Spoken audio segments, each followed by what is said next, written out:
ఈరోజు టీటీఏ అంటే Telangana Telugu American association తోటి కలిసినందుకు నాకు చాలా సంతోషంగా ఉంది.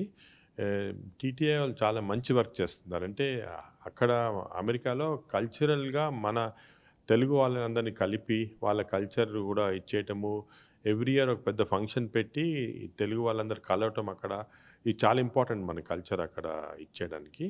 అదేవిధంగా ఇక్కడ కూడా వాళ్ళు చాలా వర్క్ చేస్తున్నారు. అంటే అక్కడి నుంచి తెలుగు వాళ్ళు కాంట్రిబ్యూట్ చేసిన దాంతోటి ఇక్కడ విలేజెస్‌లో చేయటం గాని వర్కు, అదేవిధంగా కనెక్ట్ చేయటం అక్కడిక్కడికి చాలా మంచి వర్క్ చేస్తున్నారు. దానికి నవీన్ గారికి, మిగతా అసోసియేషన్ వారికి నేను చాలా థాంక్‌ఫుల్‌గా ఉన్నాను ఇది చేసిన దానికి.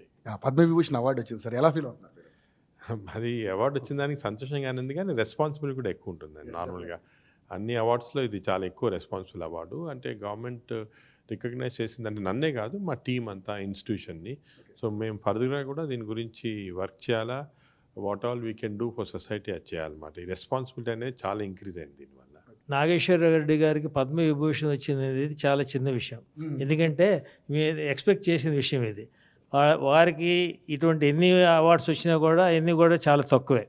మేము అంతా ఆశించేది ఏంటంటే సరే భారతరత్న సంగతి ఎట్లున్నా కూడా రాబోయే రోజుల్లో డెఫినెట్గా నోబెల్ ప్రైజ్ రావాలని కోరుకుంటున్నాము. నోబెల్ ప్రైజ్ వస్తుంది. ఎందుకంటే ఆయన చేసే ఇక్కడ రీసెర్చ్ వర్క్ కానీ అటువంటిదంతా ఇటువంటి రీసెర్చ్ వర్క్ ఇండియాలో ఇటువంటి హాస్పిటల్ అంతా చేయడం చాలా పెద్ద విషయము.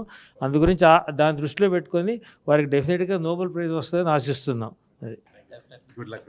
Thank you. Thank you sir.